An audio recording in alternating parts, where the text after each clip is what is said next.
¿Cómo estamos con el tiempo? Estamos Sí, estamos sumamente bien, no perfecto. hay ningún problema. Entonces, Oh, bueno, nuevamente muchísimas gracias por su colaboración el día de hoy y bienvenido otra vez. ok, muchísimas gracias a ustedes. Me alegra saber que las jornadas de esta semana han sido muy positivas. Hay unos temas bastante interesantes. El tema del ingeniero Pachi, muy, muy interesante.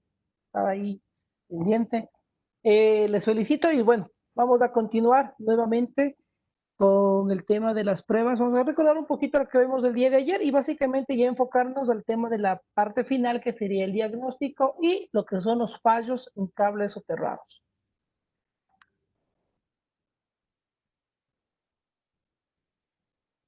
Ok, al momento de que nosotros hablamos o nos encapsulamos ya en la parte neta propia del diagnóstico, vamos a hablar siempre de lo que son la parte de las descargas parciales en cables.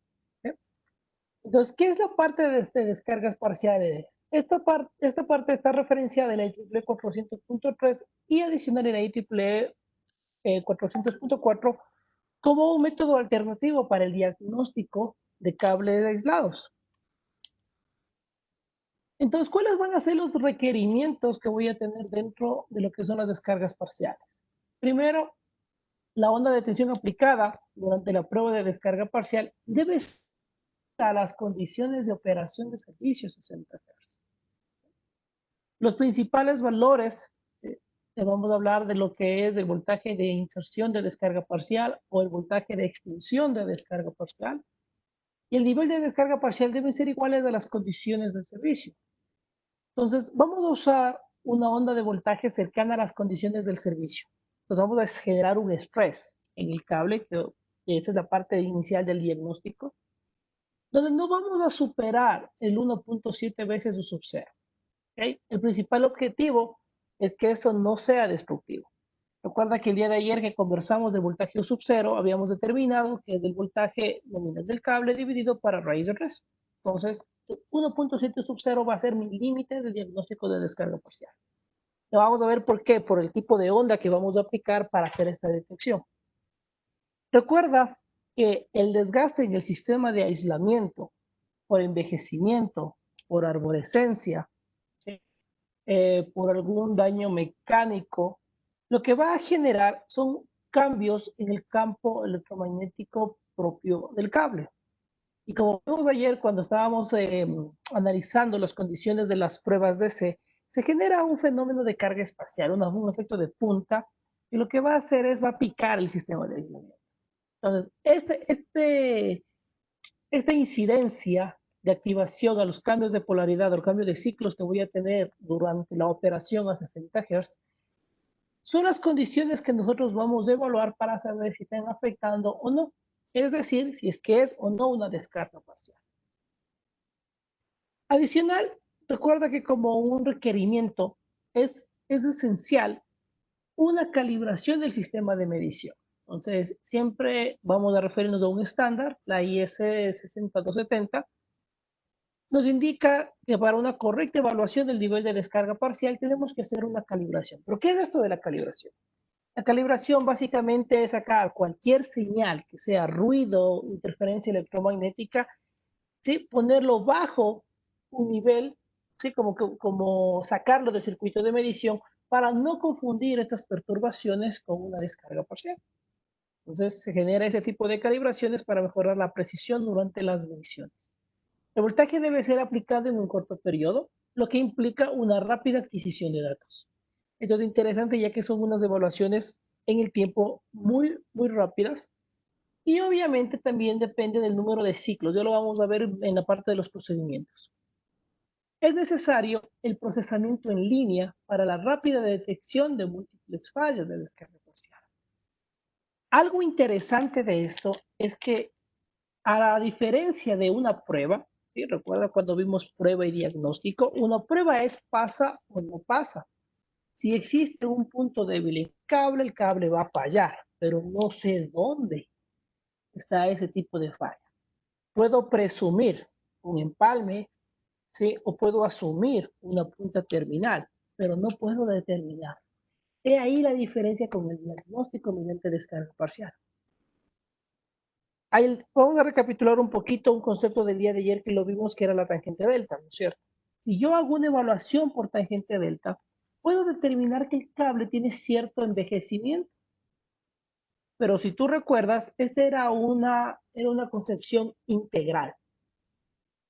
Estoy viendo todo el sistema de aislamiento. Si tengo una degradación global, no puedo tampoco determinar dónde está la afectación.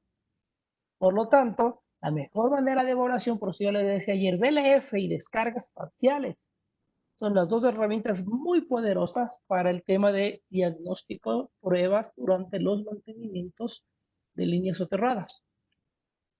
Entonces, el procesamiento en línea, ¿ok? Me va a determinar diferentes puntos en la trayectoria del cable, con lo cual eso se va a ver reflejado, ¿sí? En un patrón. Voy a tener una visualización, ¿okay? Una curva de voltaje y señal de descarga parcial para identificar el tipo de fallas. Con lo cual, ¿sí? Voy a llegar a una localización a través de una herramienta que es la TDR, que ya lo vamos a detallar, que es la reflectometría en el dominio de la frecuencia, para una fácil y automática evaluación. Entonces, hablemos de la onda que vamos a utilizar este momento. IEEE 400.4 indica que una onda amortiguada, mi onda DAC en una frecuencia de 20 a 500 Hz, sí me genera mi damping resonante con el objetivo de generar una activación de esta descarga y obviamente poder registrarla dentro del sistema de medición que tienen los equipos de esta tecnología, ¿no? Entonces, básicamente voy a tener un impulso de tensión, ¿ok? De baja atenuación, estamos hablando menor al 30%, y una frecuencia entre 20 a 300 Hz o 500 Hz, que esté dentro de este rango de frecuencia. Es una tecnología, no es nueva, eso está propuesto por SIGRE desde los años 89 para el ensayo de cables de alto voltaje como método complementario y alternativo a las pruebas de corriente alterna que se hacen en fábrica. Entonces, mira que el día de ayer que estábamos revisando el tema de pruebas, indicamos que tenemos fábrica, recepción, puesta en marcha, mantenimiento. Entonces, las mismas pruebas de la fábrica no las podemos hacer durante el mantenimiento. ¿Qué es lo que implica? Va a implicar equipos extremadamente grandes, extremadamente costosos. Por eso los cables tienen un procedimiento o un protocolo de pruebas tipo, de pruebas de fábrica, de pruebas en sitio, que pueden ser realizadas y podemos generar una evaluación integral para tomar una buena decisión referente a una energización o a una reparación que nos toque realizar en los cables. Pues, ¿cuál es el procedimiento de aplicación de la prueba con una onda DAC? ¿Okay? Vamos a tener un eje, ¿sí? Donde tenemos el voltaje, ¿ok? Y el número de excitaciones que yo voy a realizar. Es decir, el número de pulsos, ¿sí? Que se va a enviar al cable para generar una señal de respuesta. Siempre vamos a hablar que el máximo voltaje que se va a aplicar por normativa es 1.7 luz sub 0. Yo puedo hacer gradas, ¿sí? Un gradiente en el cual voy a aplicar punto 2, punto 5, punto 1, punto 2, hasta 1.7 sub 0, con el objetivo de determinar esta condición de excitación. Entonces, cada gradiente que estoy haciendo la evaluación, ¿sí? Cada diferencial de voltaje que voy a subir en el tiempo, voy a generar disparos. La onda DAC es un pulso, es un disparo que le estás mandando al cable y vamos a ver cuál es la respuesta del cable ante esta onda. Entonces, el procedimiento va a ser mandar pulsos o excitaciones en diferentes niveles de voltaje, ¿sí? Y verificar cómo se está comportando el cable, qué datos estoy adquiriendo y obviamente determinar cuál es la condición de este sistema de aislamiento. Entonces vamos a ver una primera interacción, la cual tenemos la primera característica, en la que vamos a realizar una prueba por un tiempo X a diferentes niveles de tensión, como les comentaba, sin superar el 1.7 veces luz sub 0. se arranca una prueba en la cual las primeras excitaciones, hablemos de pruebas de 5 pulsos, ¿sí? 5 excitaciones por cada escalón, hasta llegar al voltaje máximo de prueba. Durante el voltaje máximo de prueba, nosotros tenemos que generar una estabilidad en los disparos. Es decir, me voy a quedar a nivel de máximo de mi ensayo y lo que voy a hacer es mandar un promedio de 50 disparos. Y es aquí la primera condición interesante, porque va a registrar en cada disparo cierta actividad de descarga parcial dentro del cable. Recuerda que la descarga parcial tiene una característica que a cierto nivel de voltaje, este se va a activar. ¿Sí? Ya vamos a ver eso más detalle. Pero esto se va a activar y esto tiene que ser reflejado en el tiempo. ¿Okay? Entonces, al momento en el que yo genero este estrés del cable y determino que no tengo aparición de descarga parcial, listo, yo puedo decir que pasa la prueba, ¿ok? Que no tengo incidencia de descarga parcial. Puede ser que aparezcan ciertos niveles dentro de los rangos, pero yo ya tengo un buen mapa o una buena estadística para tomar una decisión respecto a la condición propia del cable. ¿Qué va a pasar posteriormente? Puede suceder que al momento en el cual yo tengo mi excitación en los pasos de voltaje y en estabilidad, en el cual no estoy llegando a los límites, ¿sí? Por A o B circunstancia, no estoy llegando a los límites. Está empezando a, a fluctuar esta estabilidad, pero no genera una ruptura, es decir, no se abre mi prueba. Todavía ahí podemos decir que el cable se encuentra en una condición de aislamiento aceptable. No óptima, pero está aceptable. No está generando una descarga parcial. Como siguiente incidencia, vamos a tener que al momento en el que yo estoy haciendo los 2 escalones, ¡pac!, se genera una apertura. No soporta. Entonces no ha pasado la prueba, por lo tanto el cable presenta una falla. Tengo un problema. Ya vamos a explicar dónde va a ser ese problema, porque una de las ventajas de realizar evaluaciones y diagnósticos mediante descargas parciales es que nos da un mapa, ¿sí?, en longitud, ¿ok?, con relación a la carga eléctrica de la descarga. Entonces podemos determinar una posición, una distancia. Y bueno, posteriormente tendremos otra condición, la cual supera el escalonamiento al momento que arrancamos las excitaciones de los 50 disparos finales. En media prueba, pues, ¡pum!, se abre.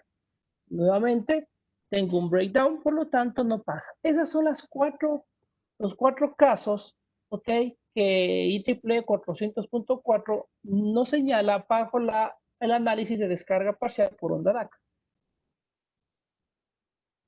Aquí les he puesto un poquito un gráfico, una tablita de los valores recomendados para onda DAC. ¿Por qué es interesante conocer esto? Porque mira, el día de ayer habíamos indicado IEEE 400.2, en la cual nos indicaba que pruebas de BLF apliquen cables de 5 kilovoltios hasta 69 kilovoltios. Ok, pero ¿qué pasa con el resto de mis cables? ¿Qué pasa con mis cables sobre 69 kilovoltios? ¿Se puede hacer BLF? ¿Sí? Yo diría, y yo les digo que sí, se puede hacer BLF, pero la prueba de BLF en cables sobre 69 kilovoltios, incluso en los cables de 69, ¿sí?, tiene ciertas peculiaridades. ¿Por qué? Porque se necesitan equipos extremadamente grandes, con una buena capacidad, ¿sí? Más que nada, un cable de 69, no estoy hablando que voy a probar 50 metros. Un cable de 69 estamos hablando de 12 kilómetros, 10 kilómetros, lo que sea, sobre unas grandes distancias. Por lo tanto, necesito equipo, primero, que me permita cubrir con el voltaje establecido en la norma, que ya vimos que era un rango entre 2 a 3 veces su sub cero, y que segundo me permita cubrir la capacitancia propia del cable para poder hacer la prueba. Entonces, ¿se puede hacer VLF sobre cables de 69? Sí se puede. Simplemente que los equipos VLF para ese sistema son grandes. ¿Sí? Llegan al punto de ser trailers. Estamos hablando de VLFs muy grandes, por lo tanto un equipo muy costoso o una prueba o un servicio muy caro. Pero esta es un poquito el punto de quiebre. ¿Por qué? Porque la alternativa de realizar un diagnóstico por descarga parcial también es una buena herramienta. Entonces no nos vamos a cerrar en que solo debe ser VLF. Si no puedo utilizar un VLF y tengo a la mano un equipo que haga descargas parciales en cables, pues yo tengo ya mi herramienta. Actualmente nos encontramos a veces en un dilema con unos amigos en el oriente que ellos quieren hacer VLF. Entonces le digo, ok, se puede hacer VLF, pero te doy la propuesta de onda DAC. Hagamos onda DAC, porque el onda DAC está normado, está respaldado, son casos interesantes, y más que nada puedo cubrir cables sobre 69 kilovoltios. Nosotros tenemos sistemas de 69, de 138 a 230. Entonces, ¿cómo podríamos probar esos cables? Ya no con VLF, sino mediante diagnóstico por descarga parcial a través de onda DAC. Entonces, mira, vamos a ver el caso de mi cable de 69, donde el luz sub 0 estamos hablando que es 35 kilovoltios, y en el cual me indica que el voltaje de onda DAC, el voltios pico, o sea, el máximo voltaje de prueba que voy a utilizar, está alrededor de los 99 kilovoltios. Entonces, estos equipos ya son un poco más manejables, ¿sí? Son modulares, son más livianos, ¿okay?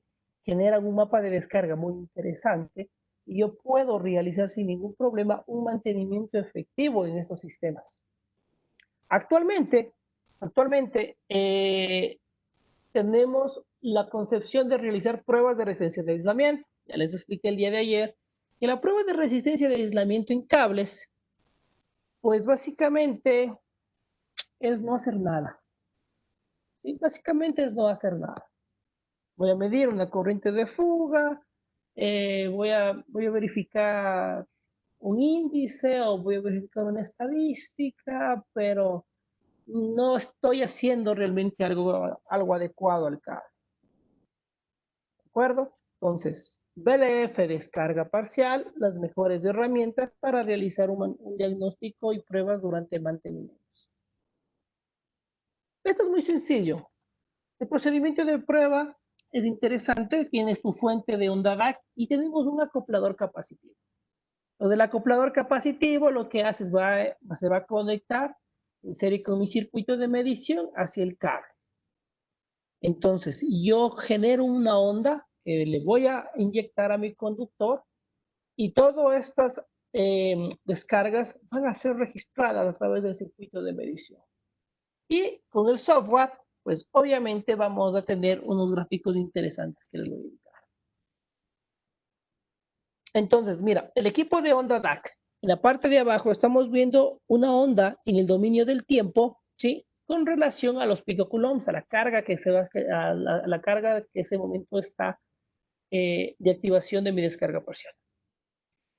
Y lo interesante de esto, ¿sí? Es que me refleja un mapa de descarga en función de la distancia.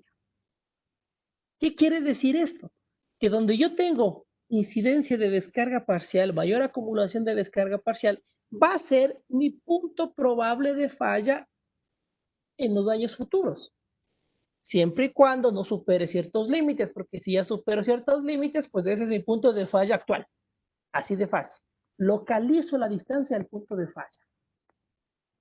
¿Okay?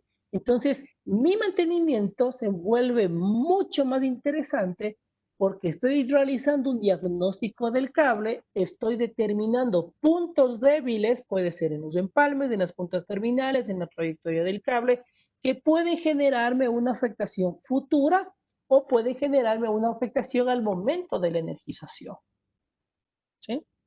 Mira que hemos tenido unos casos interesantes en los cuales energiza el cable, sale de línea.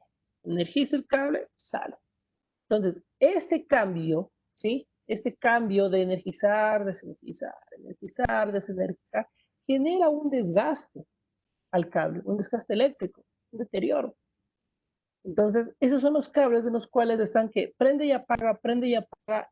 Si es que yo tengo descargas parciales, de esas descargas están prende, apaga, están picando, picando como una fosforera, como los explicaba el día de ayer. Y eso va a romper el aislamiento y por lo tanto lo deteriora más y va a generar un punto de falla. ¿Right? Entonces, he aquí una herramienta muy poderosa, ¿sí?, que todos pueden evaluar al momento de realizar pruebas. Entonces, en vivo, básicamente, usted tiene un mapa de descarga parcial. Esto me va a dar una localización precisa de las descargas que voy a tener en este mapa durante la medición. Ahora, el siguiente ejemplo, por ejemplo, sí que tenemos acá, realizamos una prueba, ¿ok? Y como podemos observar aquí, tengo incidencia de descarga parcial aproximadamente a 100 metros. Y como tú ves, la incidencia de descarga parcial está elevada, ¿no? Tengo bastantes puntos de repetición. ¿Qué es lo que va a suceder aquí? Que yo ya estoy determinando, estoy en este momento visualizando un punto en el cual tengo un problema presente o tengo un problema futuro. Entonces, una herramienta adicional va a ser el recorrido del cable. Yo puedo determinar y digo, ok, ¿qué tengo a 100 metros? Ah, ¿sabes qué? A 100 metros tengo un empalme. Entonces, listo, yo ya sé que ese empalme me está generando un problema y que posiblemente al momento de la energización o cuando esté en operación, es ahí mi punto de falla. Eso es algo interesante porque en líneas largas, ¿sí?, hablando de líneas de 7 kilómetros, 8 kilómetros, 10 kilómetros, podemos ver todos los empalmes con una incidencia de descarga parcial normal, o sea, en niveles consideradamente bajos. Pero en el caso de que yo tengo empalmes en los cuales tengo una descarga parcial presente muy elevada, ¿sí?, pues definitivamente ese va a ser mi punto de falla. Y una vez conocido el punto de falla, si yo estoy haciendo mantenimiento, ¿qué es lo que podríamos hacer? Puedo hacerle un BLF para verificar, siempre y cuando esté dentro de los rangos, para verificar si ese punto soporta o no soporta la energización. Entonces, inyectamos un BLF y, oh sorpresa, el BLF no pasa. Entonces, ¿dónde está mi punto de falla? En el punto en el cual tengo mayor incidencia de descarga parcial. Pues mira que tienes dos herramientas muy poderosas que incluso me ayudan a determinar un punto exacto de falla. Por ejemplo, te voy a presentar un pequeño caso de estudio, ¿sí? Una línea pequeña, la cual tengo mucha concentración de carga, aproximadamente a los 120 metros, desde la punta de prueba, ¿no? Entonces, aquí estamos hablando de un cable de 390 metros, un cable pequeño, ¿sí?, de 20 kilovoltios. Entonces, mira, que la descarga parcial detectada, ¿sí?, el voltaje de inición de descarga parcial, o sea, el voltaje de encendido, ese es mi PDIB, el voltaje de inicio de descarga parcial, es menor a luz sub cero, o sea, es menor al voltaje de prueba, perdón, de operación.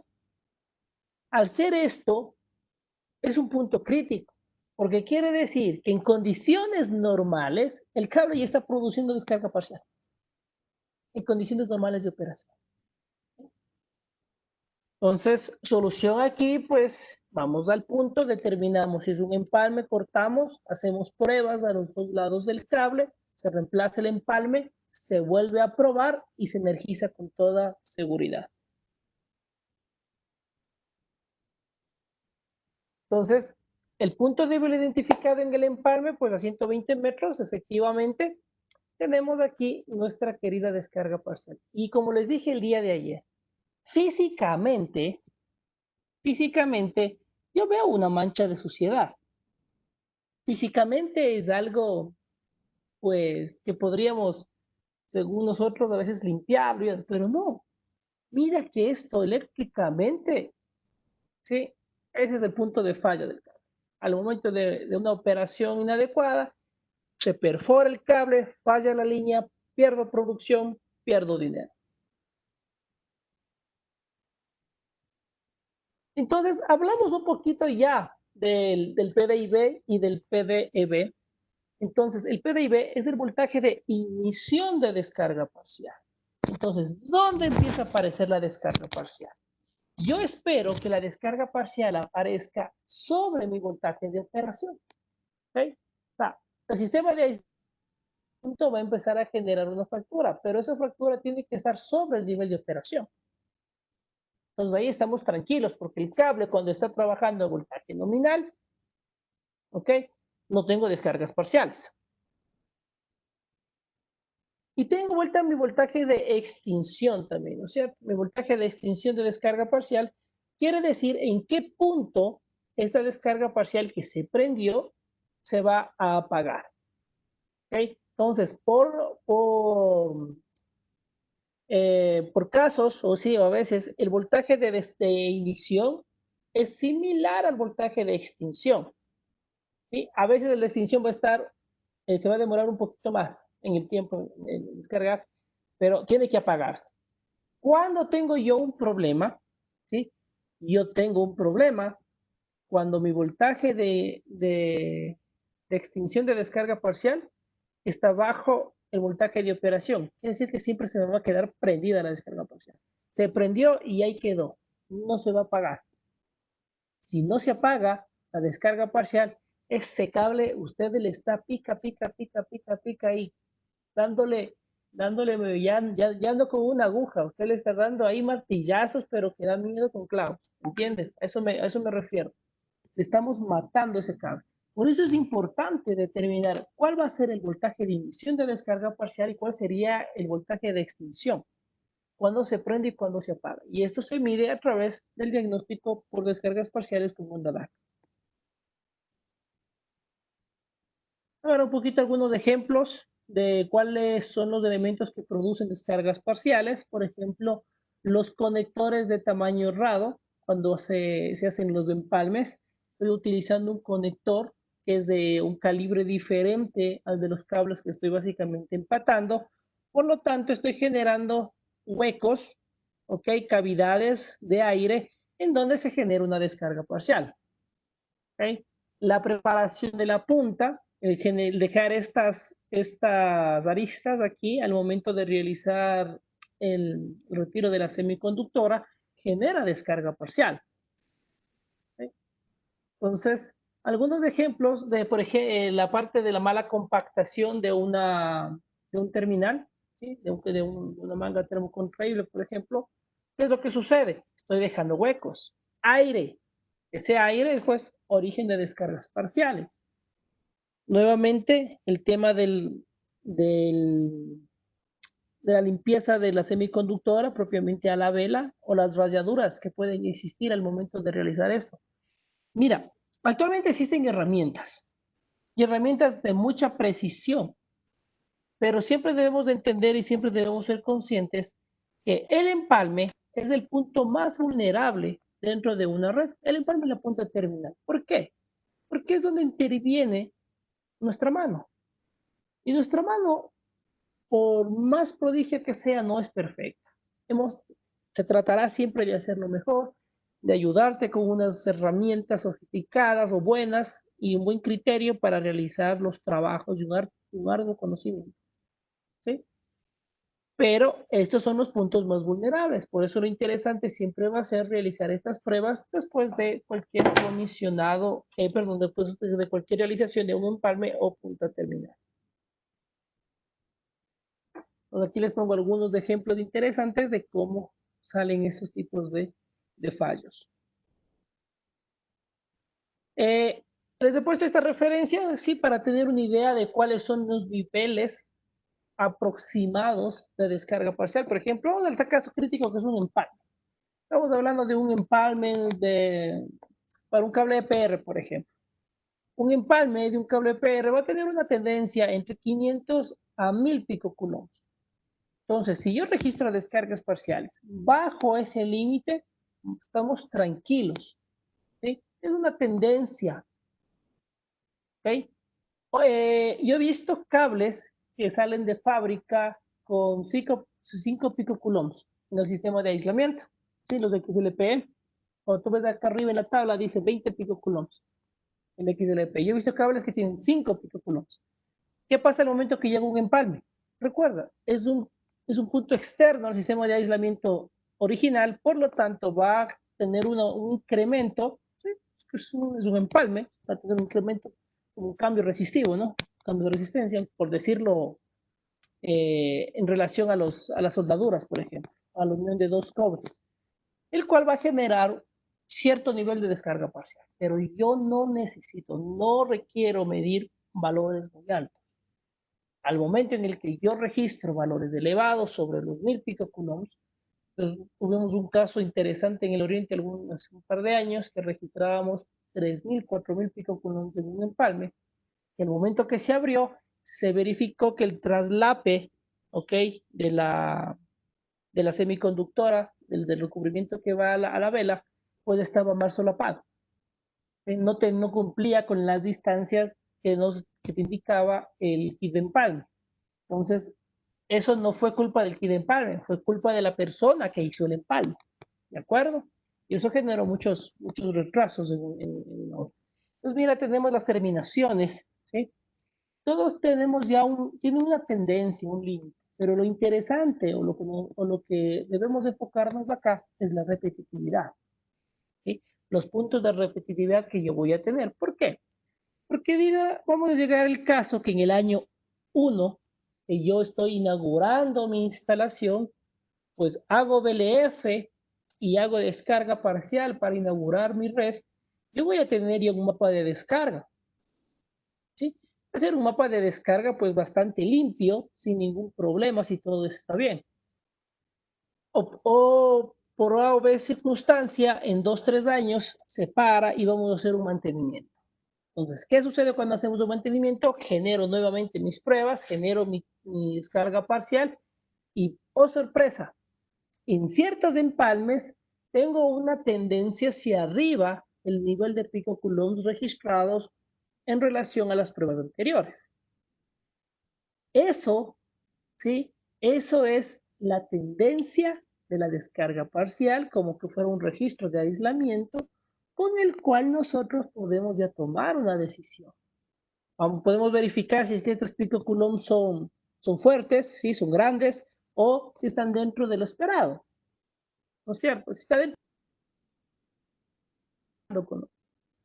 pero si ya superan los niveles aceptables, pues sabemos la distancia. Si gustas, le hacemos un BLF. Si es que se rompe, pues se va a encontrar el punto de falla, se hace la reparación, se vuelve a probar y se energiza. Esa es la idea de este tipo de pruebas durante mantenimientos. Entonces, como una conclusión muy importante, vamos a hablar que la prueba de BLF es adecuada para cables entre 5 y hasta 69 kilovoltios.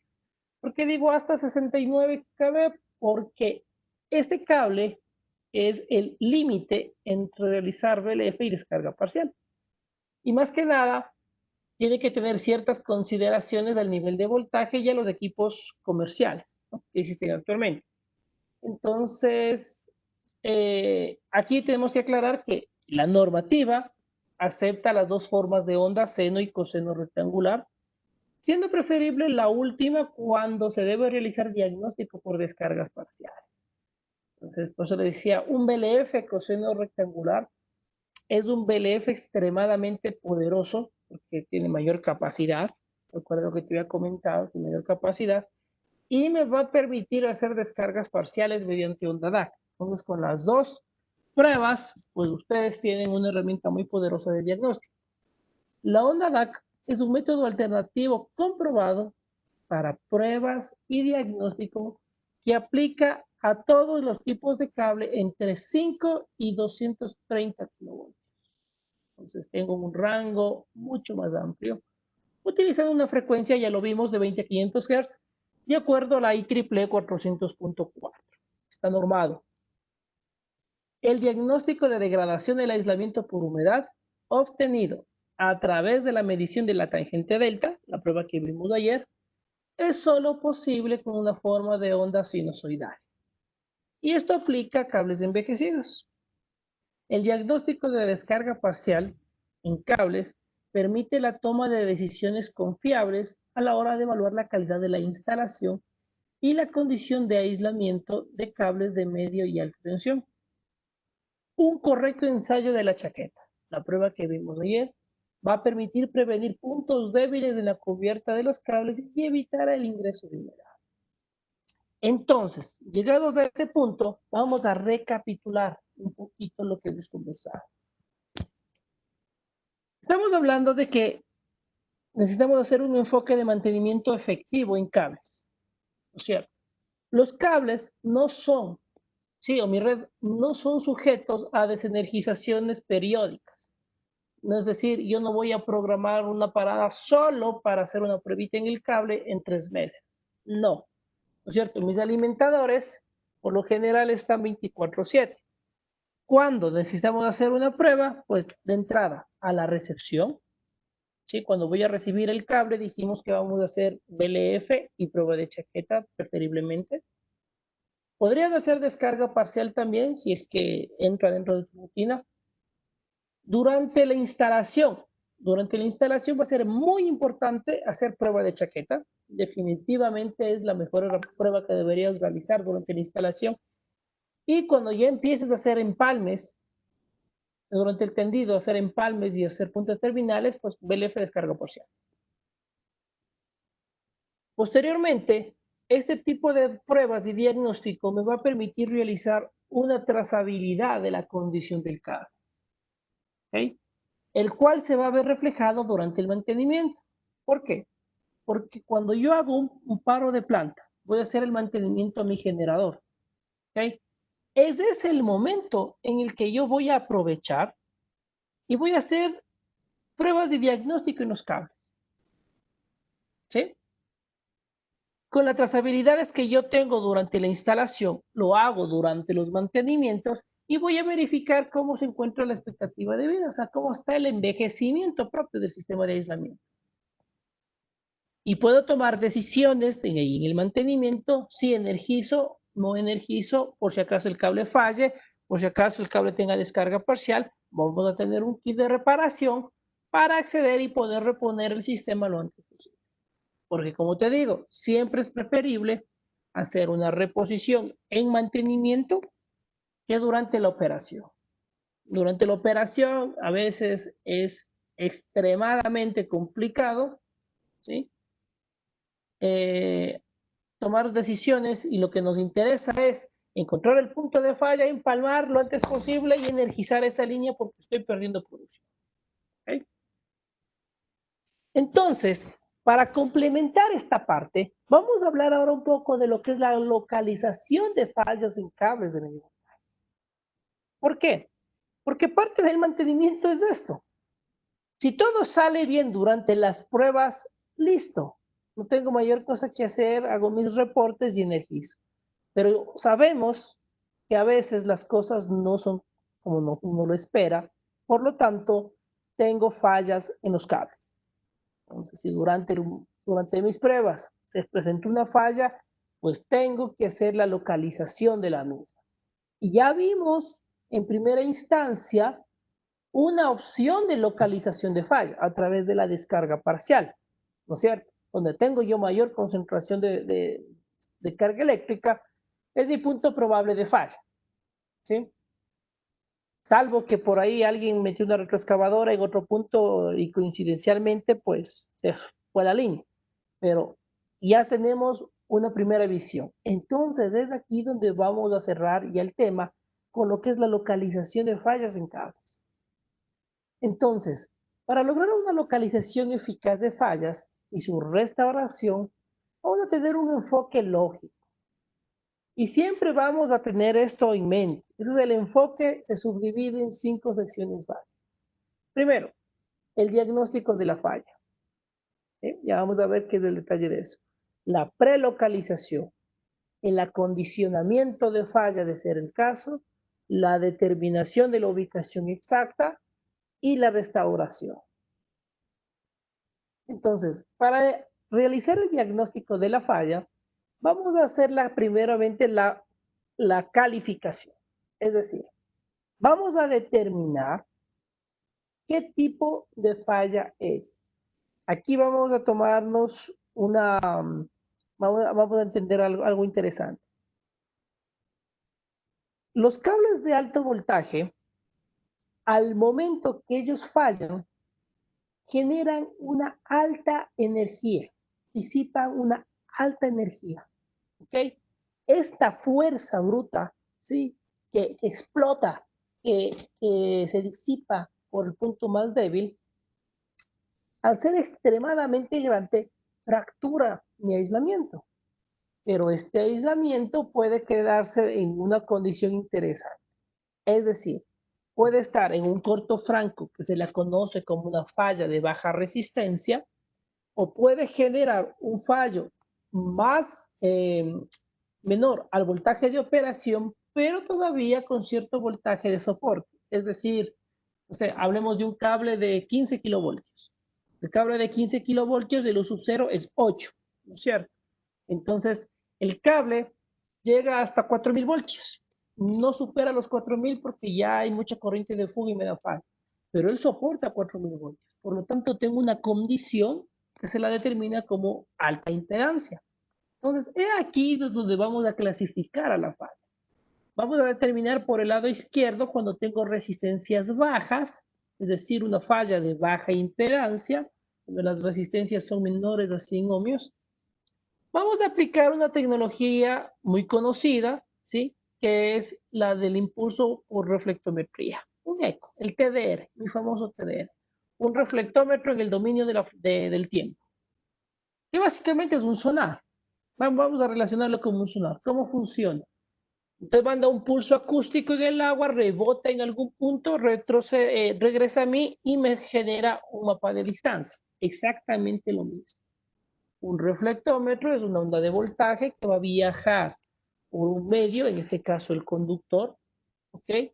Él encuentra un cambio de impedancia, porque la falla es un cambio de impedancia.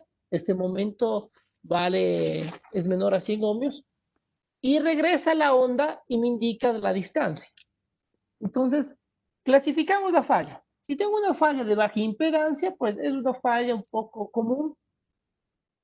A veces es sencilla de ubicar, simplemente con un TDR, que me indica el punto de falla, pues hago la localización y estamos listos. He clasificado una primera falla. Pero vamos a la siguiente. Ahora yo tengo una falla, como te decía, de alta impedancia. Al momento que yo tengo una falla de alta impedancia, tengo que utilizar herramientas adicionales, ¿sí? Herramientas diferentes, que las cuales me van a permitir localizar esa falla, porque ya un reflectómetro normal no me va a servir. Es aquí donde tenemos, por ejemplo, se conoce como la reflectometría de arco, ¿sí? Tenemos tecnología de corriente de impulso o el decaimiento de voltaje. La más aplicada, que con el 85% de las fallas la podemos ver, es la reflectometría de arco. Te vamos a detallar un poquito a qué se refiere esto. En el caso de que mi resistencia de falla sea muy alta, pero todavía y esté bajo el voltaje de operación, lo ideal es hacer un quemado, un acondicionamiento de la falla. Es decir, le voy a inyectar un voltaje, ¿sí? Un voltaje DC con el objetivo de que esta resistencia de falla, vamos a hablarlo en distancia para hacerlo un poco más visual. Digamos que tengo aislamiento de 5 centímetros todavía, ¿sí? Pues yo le estoy quemando con el objetivo de que estos 5 centímetros ahora se hagan 2. ¿Sí me hago entender? Entonces, al hacerse 2, va a ser más sencillo cargar esa falla para utilizar una reflectometría de arco. ¿Ok? Ya vamos a explicar a más detalle cómo es esto de acá. Entonces, esa es la primera etapa.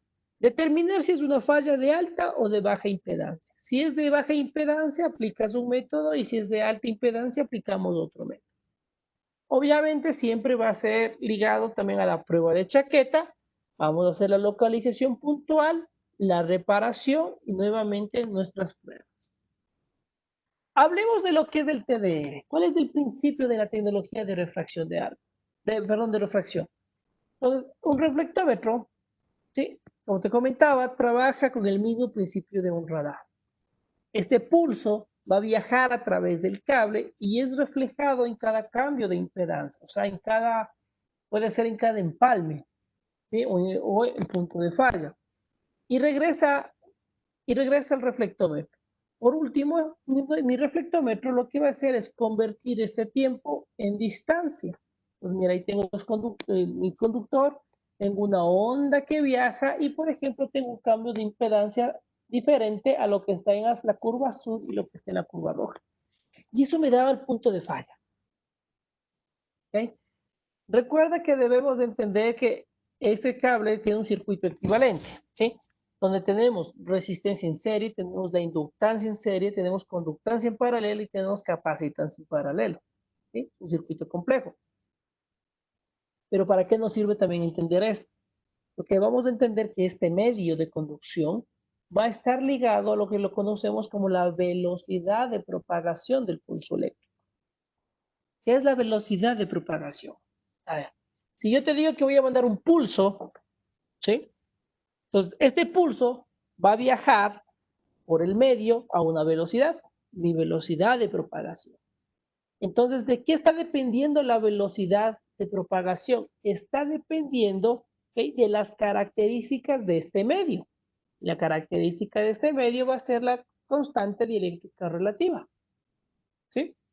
La velocidad de la luz depende de la constante relativa que voy a tener de cada uno de los materiales.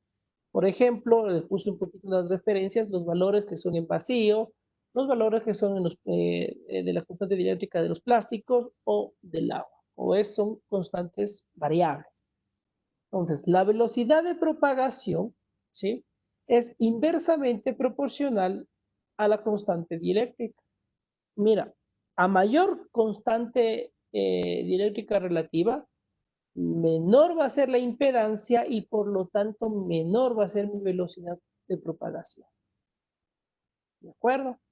Entonces, y a esto obviamente está relacionado por mi circuito eléctrico del cable, donde tengo la impedancia característica, la inductancia del cable y la capacitancia del cable. Y siempre vamos a hablar de la capacitancia, lo que ya te dije, el cable es un conductor. Tengo dos placas paralelas. Es un conductor, perdón, es un capacitor. ¿Okay? Entonces siempre voy a tener una capacitancia propia del cable y es la que me daba el efecto al momento de tener la consideración de qué equipo BLF es el que voy a utilizar para poder hacer mayor. Al tener la consideración de la velocidad de propagación, vamos a hablar también del tiempo de propagación y la distancia. Entonces tenemos una ecuación interesante, ¿ok?, en donde la distancia o el largo del conductor, sí, el Lx, la distancia del conductor, tiene relación directa con la velocidad de propagación y el tiempo en el cual el pulso viaja por este medio, viaja por el conductor. Entonces, esto de aquí nos va a permitir determinar después la distancia. Ya tenemos algunas constantes, por ejemplo, de velocidad de propagación para ciertos tipos de cables que se utilizan ya programadas netamente en los reflectómetros. Por ejemplo, un cable XLP tiene un rango de 82 a 86 metros por cada microsegundo, que va a viajar esta onda por ese medio. ¿Sí? Son constantes que ya están determinadas. Y eso vamos a ver de qué depende mucho. ¿Qué es lo interesante del tiempo de la velocidad de propagación? Mira, en la figura de la derecha tenemos 90, ¿sí?, como referencia de velocidad de propagación, mientras que en la figura de la izquierda tenemos 80. Estamos haciendo un cálculo de una diferencia de 10 metros por microsegundo. ¿Qué es lo que sucede? Si nosotros nos damos cuenta, eso influye directamente en la distancia que mi reflectómetro me va a determinar. Por eso la velocidad de propagación es muy importante el control o la calibración de este, de esta parte con el objetivo de tener mayor precisión en la distancia. Vamos a hacerlo más, más, más entendible. A ver, tengo dos personas que están paradas de enfrente mío. Yo cojo al uno y le empujo con una mano. Se moverá 10, 20, 40 centímetros. ¿Sí? A la segunda persona cojo todas las fuerzas y vengo hasta con virada y cojo y le empujo más duro que yo pueda. Posiblemente le estoy mandando unos 5 o 6 metros. Esa es la velocidad de propagación. Esa es la fuerza, el golpe y la afectación directa en la precisión de la distancia. ¿Cierto? Pues no es lo mismo que yo tenga una velocidad de propagación baja o alta, ¿sí? O no, o si desconozco la velocidad de propagación, vamos a tener problemas con al momento de generar la distancia en la onda de reflectometría. Por lo tanto, siempre va a ser muy aconsejable utilizar las velocidades de propagación que ya tenemos en ciertas tablas o que el fabricante de los cables también nos puede dar, porque ellos en su ficha o en su información te dicen velocidad de propagación del cable es tanto por cada metro. Listo. Entonces, con esta información, nosotros ya podemos determinar este punto.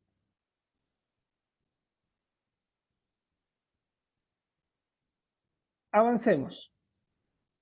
Ahora vamos a hablar algo interesante. Si estoy hablando de una onda que viaja por un medio y que él choca con un cambio de impedancia, ¿sí? Y regresa, obligatoriamente tengo que hablar de un factor de reflexión. ¿Sí? Es factor de reflexión en ondas por cambio de impedancia. Eso es normal, ¿no es cierto? Entonces, aquí vamos a hablar de un factor de refracción que está directamente relacionado a la señal de refracción sobre la señal transmitida, ¿sí? Y este factor de refracción, ¿sí? Directamente está con los cambios de impedancia, es decir, la impedancia 2 y la impedancia 1. ¿Por qué es interesante conocer esto? Porque aquí es donde vamos a determinar cómo es el comportamiento de mi reflectometría. Vamos a enfocarnos en esta parte de acá. Estamos hablando que yo voy a tener un factor de refracción en el cual yo tengo un cortocircuito. ¿Cuándo tengo un cortocircuito? Cuando mi cable ha fallado y está franco, ¿sí o no? ¿Cierto? Ese es un cortocircuito, se rompió el sistema de aislamiento, se fue a tierra, zipax, y está franco. En ese momento, si yo veo mi factor de refracción, estamos hablando que es la impedancia 2, es decir, el 0, porque tengo el cortocircuito, menos la impedancia propia del cable, sobre la suma de estas dos impedancias. ¿Qué es lo que sucede entonces? Al momento en el que yo tengo mi factor de refracción en cortocircuito, mi impedancia 2 en 0, como puedes ver en la ecuación, simplemente me queda un valor de menos 1. Entonces, este coeficiente, este factor de refracción, es negativo. Entonces, cuando yo tengo un cortocircuito, mi onda de refracción, ¿hacia dónde se va a ir? ¿Hacia arriba o hacia abajo? Si te digo que es negativo, se va a ir hacia abajo.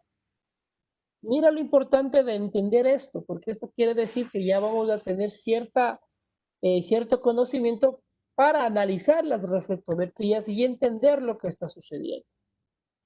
Entonces, mi prelocalización, cuando yo tengo un cortocircuito, como tú puedes ver ese momento, tengo una impedancia 2 de 0, pues mi reflectometría se va hacia abajo, cae. ¿Ok? Pues ya estamos viendo ciertas condiciones en los cables. Ahora, ¿qué vamos a hablar cuando yo tengo un factor de refracción en consideración con el circuito abierto? Entonces, cuando yo tengo en este momento un circuito abierto, quiere decir que mi impedancia se me fue al infinito. ¿Ok? Entonces, con la ecuación de la reflexión, pues infinito menos la impedancia del cable, pues se simplifican las impedancias. Infinito sobre infinito es 1. Tengo un factor de refracción positivo. Por lo tanto, mi circuito, ¿qué va a hacer? Al momento que yo, perdón, mi curva, ¿qué va a hacer? Hacia arriba. Al momento que yo tengo un circuito abierto, pues mi gráfica se va a ir hacia arriba y ahí podemos ya visualizar otro comportamiento interesante en el carro. Ahora, ¿dónde creen ustedes que yo voy a tener un circuito abierto? Recuerda que cuando tú haces pruebas, ¿sí? Todos los elementos tienen que estar desacoplados, primero desenergizados. Segundo, van a estar desacoplados, ¿sí? Las puntas van a estar en el aire, ¿no es cierto?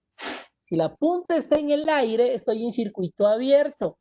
Por lo tanto, si yo hago una reflectometría a la integridad del cable, ¿qué es lo que yo voy a ver? Voy a tener la onda de impulso, la onda de la trayectoria del cable, y al final tengo una reflectometría hacia arriba que me va a indicar el fin del cable. Entonces, estoy viendo el fin del cable en este momento con un circuito abierto. ¿Cómo puedo yo verificar que ese es el fin del cable? Que es el primer paso realmente dentro de los procedimientos para localización de falla, ¿sí? Me voy al otro lado, genero un cortocircuito, ¿y qué tiene que pasar? Que en el mismo punto se va a ir para abajo. Y con eso tú has verificado el fin de nuestro conductor. ¿Okay? Entonces, vamos a ver esta parte con impedancia. Y básicamente es lo que está sucediendo acá. Que viaja la onda, me encuentra una impedancia infinita, o sea, el aire pues, se fue hacia arriba la reflexión. Entonces vamos a ver algunos ejemplos de la reflexión de arco. Vamos a hablar con cables que tienen diferentes impedancias, por ejemplo. Esto sucede cuando se cambia el tipo del cable, por ejemplo, ¿sí? A veces sucede que tengo transiciones sumergidas, ¿sí? Entonces, genera así un cambio de empalme medio interesante. Puedo tener el cambio de calibre, no es lo adecuado, pero realmente a veces sí sucede que se encuentran con cambios de calibre. Entonces, por ejemplo, el cable 1 tiene una impedancia de 50 ohmios, el cable 2 tiene una impedancia 5. ¿Qué es lo que está pasando aquí? La impedancia 2, ¿sí?, es más baja, por lo tanto me va a generar una reflexión negativa. ¿Okay? En el siguiente caso voy a tener una reflexión negativa justamente porque tengo una falla en paralelo en el momento del cable. Y la tercera pues me va a generar una reflexión positiva porque la impedancia de 300 ohmios, que es la 2, hay que corregir, es una presentación, no voy a corregir, es mayor que la impedancia 1,50. Esos son los factores de refracción. ¿Y por qué me interesa eso? Porque ya tenemos imágenes típicas de las refracciones, ¿sí? No tenemos que estudiar radiología para entender una refracción de arco. ¿Por qué? Porque ya tenemos ciertas huellas típicas que nos ayudan a visualizar el comportamiento de la reflectometría a través del medio, en este caso, el conductor.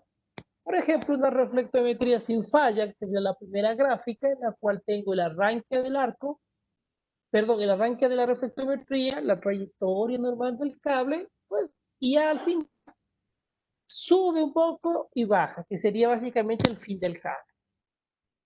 En la siguiente tenemos una resistencia en paralelo, con lo cual estamos generando un pico hacia abajo o un pico hacia arriba.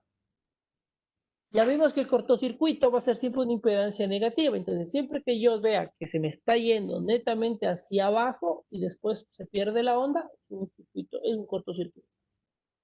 Puedo tener las resistencias en serie, ¿sí? Puedo tener resistencias en serie, en este caso, no sé, un empalme, como la última figura, en la cual va, sube y baja un poquito y sigue. Esos son los empalmes. Entonces nosotros ya tenemos unas imágenes típicas del comportamiento de la refracción que nos van a ayudar a determinar los puntos de falla.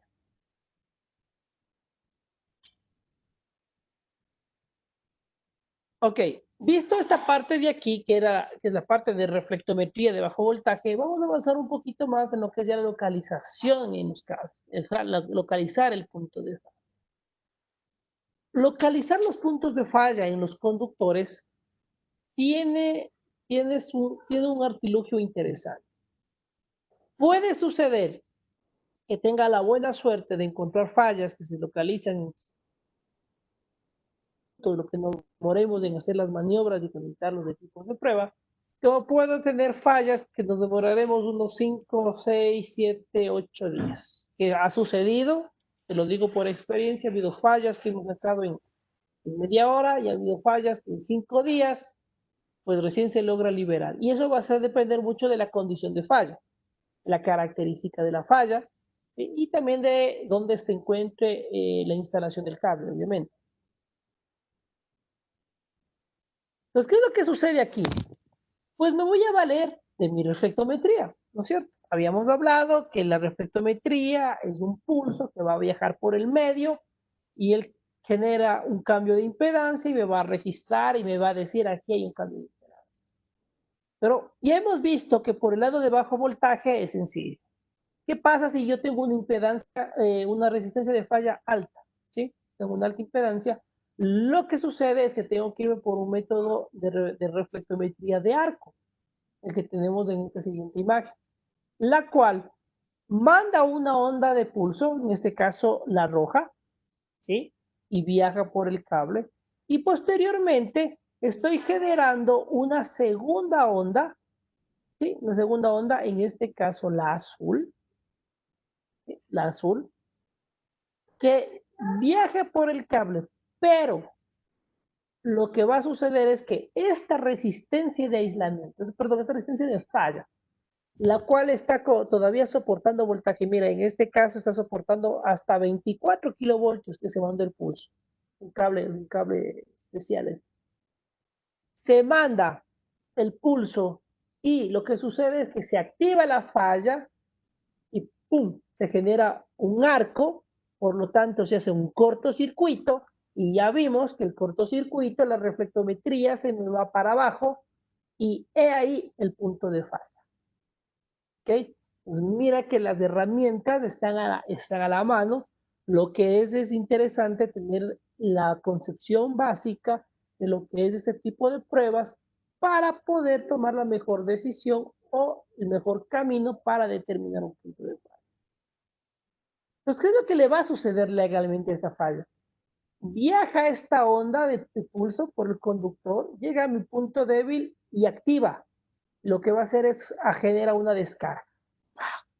Entonces, esta descarga va a generar un campo electromagnético y también me va a generar un campo acústico porque va a sonar. Obviamente, dependiendo del tipo de cable, sonará más, sonará menos, dependiendo de la energía que yo esté emitiendo el cable, pues sonará más o sonará menos. La fuerza de impacto será diferente dependiendo de la fuerza del pulso o del golpe que yo le dé al cable. Entonces, mira, lo que va a suceder es que durante la trayectoria del cable le está fallando, ¿sí?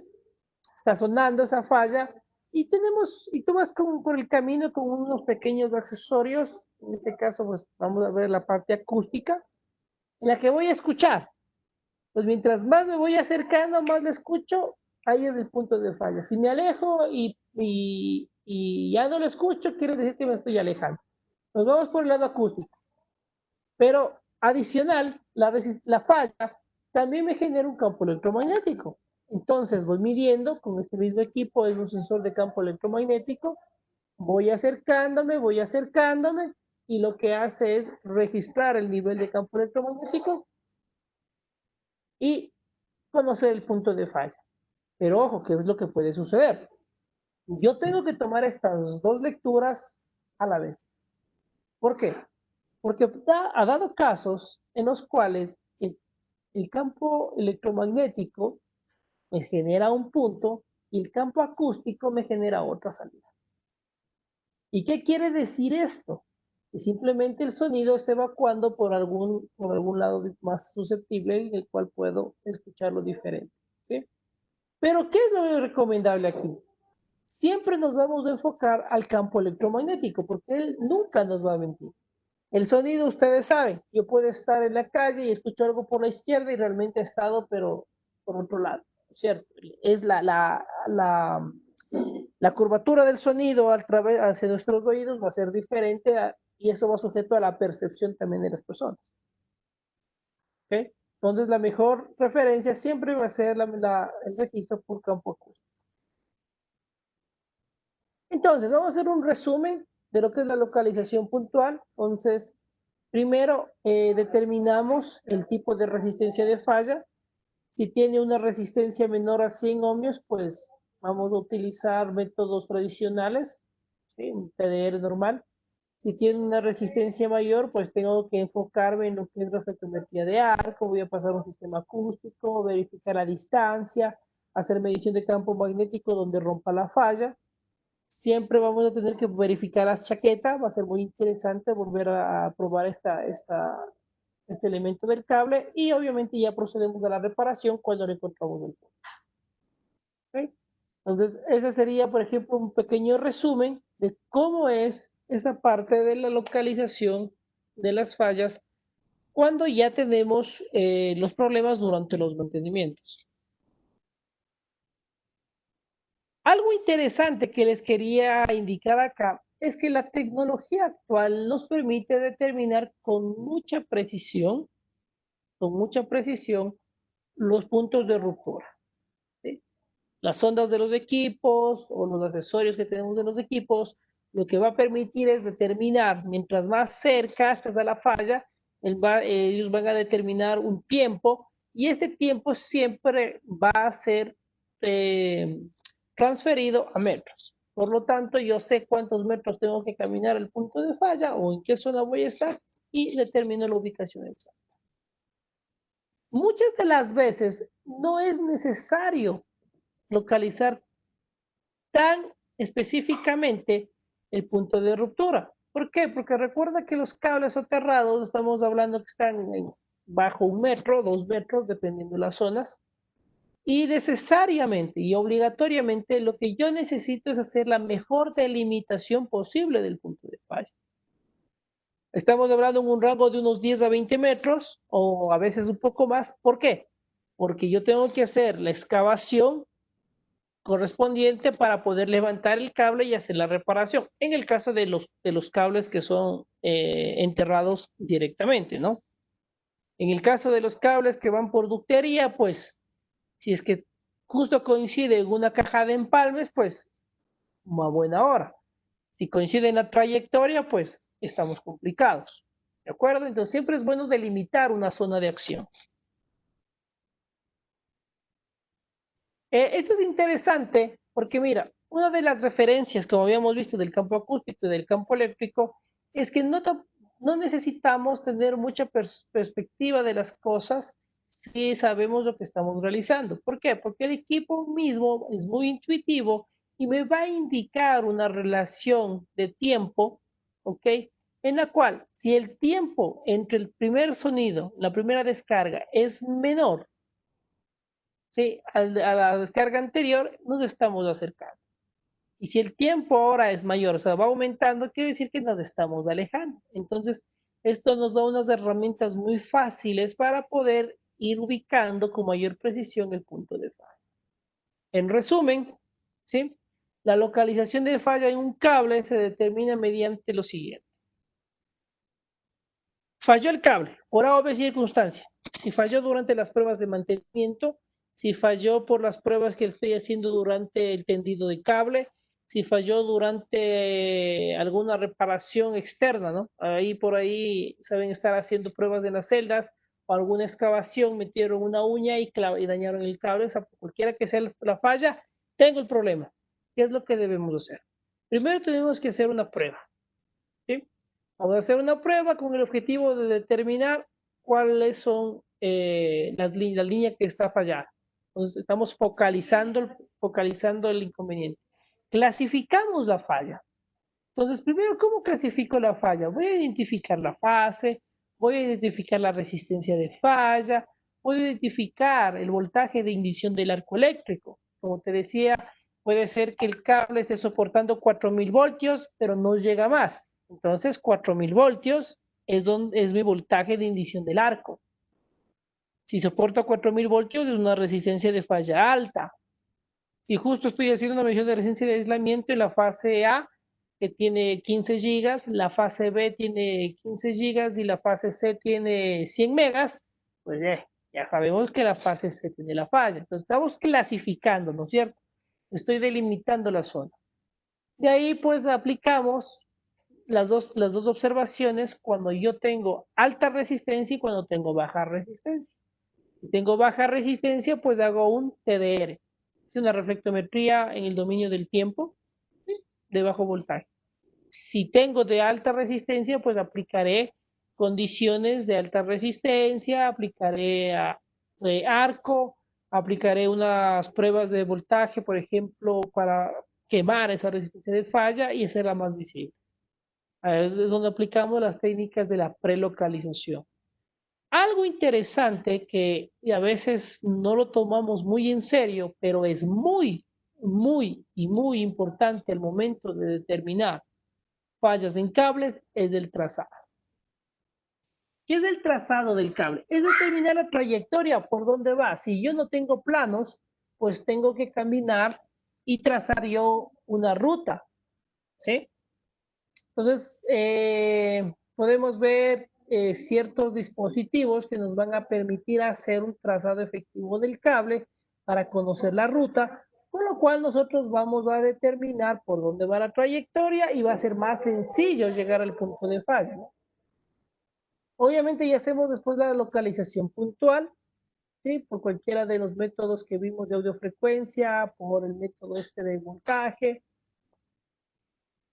Identificamos, reparamos y nuevamente probamos. Podemos hacer pruebas de BLF, pruebas resonantes o de descarga parcial. En el caso de los cables papel aceite, pues aplicar tecnología DC o HiPod, ¿sí? Que es la única que podríamos realizarla ahí, ya que BLF pues va a ser un poco más complicado. Ok, hasta este punto quisiera saber si tenemos alguna pregunta, ya que me gustaría de manera visual solamente indicarles un poquito con un software cómo sería el procedimiento de un equipo localizador de fallas para poder cerrar este tema. No sé si tienen hasta aquí alguna pregunta o prosigo con la parte del software. Por el momento, ingeniero, no hay ninguna pregunta, así que puede proseguir. Ok, perfecto. Vamos a, ¿me confirmas? Voy a compartir otra pantalla, ¿me confirmas al momento que se abra, por favor?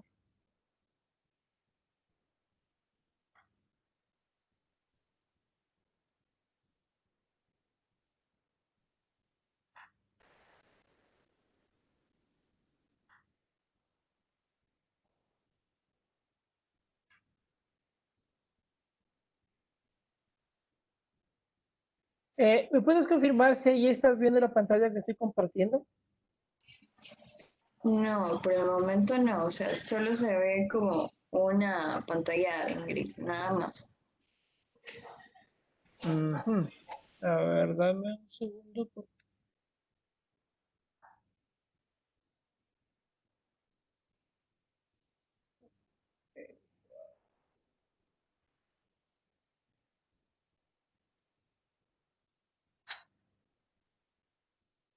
Ok, tal vez ahí. Ya, ahora sí. Ya, perfecto. Ok. Este es un simulador netamente para lo que es la localización de fallas en cables, por ejemplo.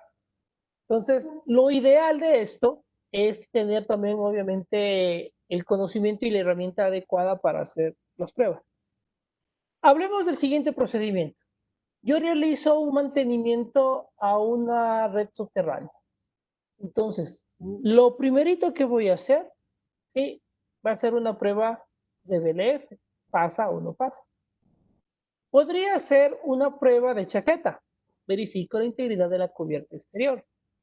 Si me quiero involucrar un poco más en un mantenimiento más efectivo, ¿qué es lo que vamos a hacer? Prueba de descargas parciales. Entonces, todo eso es información valiosa que yo voy a tener para el mantenimiento. Al momento en el que todo sale como yo espero, pues listo, no tengo que hacer nada más. Pero usualmente, ¿qué es lo que pasa? El rato menos pensado, se produce una falla, no tengo un problema. Entonces ahora vamos a ver cómo solucionamos el problema de la falla. Entonces, primero vamos a hacer una pequeña prueba, por ejemplo. ¿Sí? ¿Qué es hacer una prueba al cable? Es inyectarle un voltaje, ¿sí? Un voltaje en DC en una rampa. ¿Para qué? Para encontrar el voltaje de ruptura de esta falla, ver si es que esta falla hasta qué nivel de voltaje soporta y poder clasificarla como falla de baja impedancia o falla de alta impedancia. Entonces voy a hacer una pequeña prueba. Por ejemplo, en este caso estoy escogiendo una prueba de una rampa a 16.000 voltios, simplemente por cuestiones didácticas, para ver cómo va.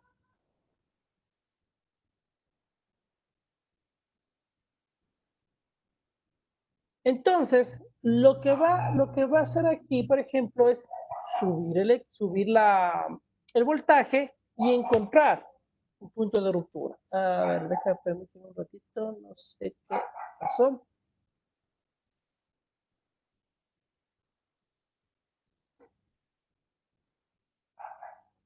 Ya, vamos a repetir la prueba, parece que se me fue allá.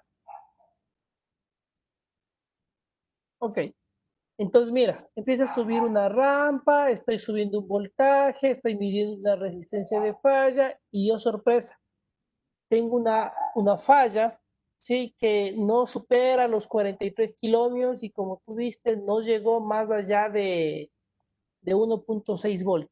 Entonces, esto a mí ya me da una primera pauta. Estamos hablando que es una falla relativamente de alta impedancia. Relativamente. ¿Por qué? Porque soportó 1600 voltios. Si hubiera sido de 100 voltios, entonces es una falla de baja impedancia.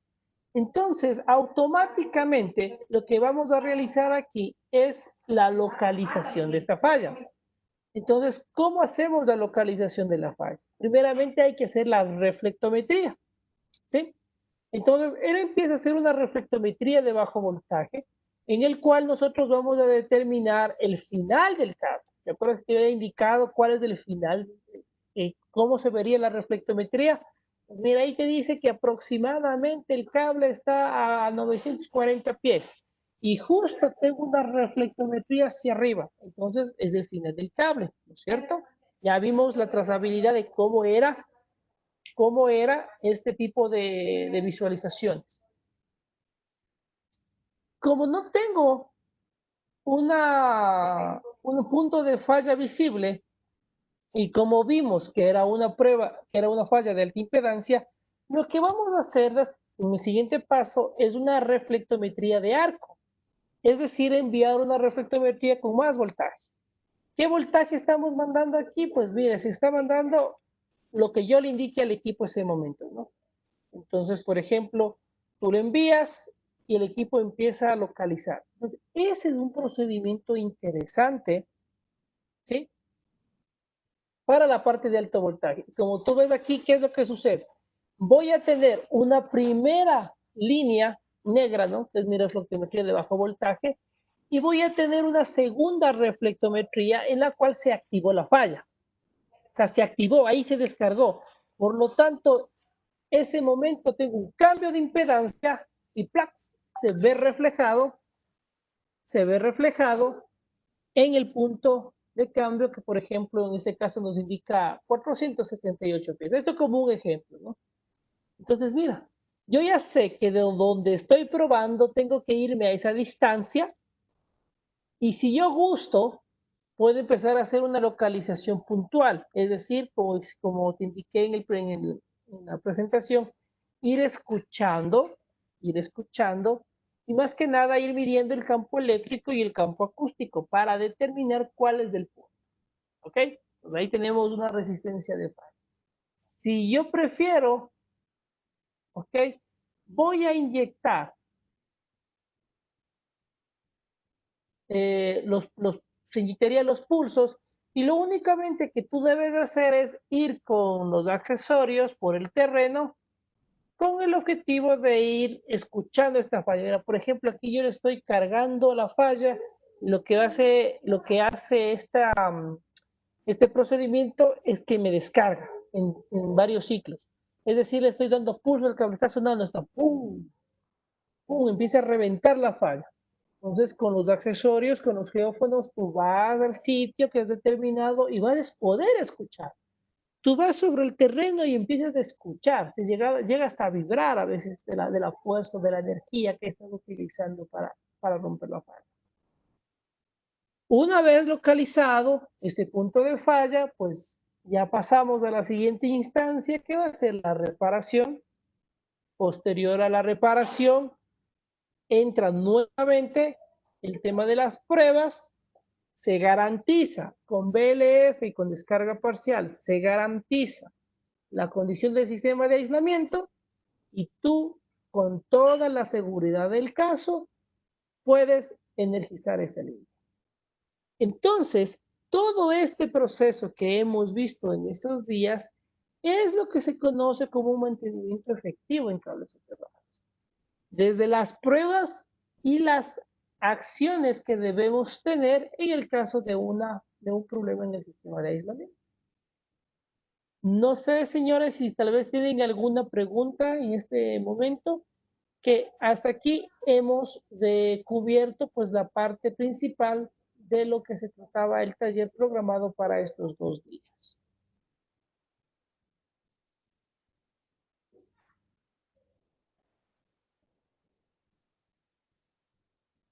No sé si tienen alguna Hasta la pregunta vez tal todo vez. comprendido, ingeniero. No, hasta la vez todo comprendido, no por parte de los participantes, no hay pregunta alguna. Perfecto, perfecto, perfecto. Bueno, como les comentaba, pues la idea básica es conocer cuáles son las opciones de pruebas que deberíamos hacer en líneas soterradas, cuáles son los lineamientos acorde a la normativa para tomar decisiones en el caso de un mantenimiento preventivo, predictivo, y en el caso de tener un correctivo, pues involucrarnos directamente con una localización de falla para poder determinar las acciones de reparación en los puntos débiles y volver a tomar pruebas. Entonces, de mi parte, pues no queda más que agradecerles. Si no tienen alguna pregunta, pues esta parte es muy interesante, pues espero algún momento poder hacerles una práctica, ya que esto es más chévere en campo, como todo lo que son pruebas, es en campo es la mejor forma de aprenderlo. De mi parte, pues no me queda nada más que agradecerles, sí, por la atención prestada. Espero que esto haya sido de mucha ayuda para su crecimiento profesional y su crecimiento personal también, porque siempre el conocer algo más pues nos motiva y nos llena de una satisfacción diferente ante la visión en este momento. Entonces, de mi parte, señores, les agradezco, pues también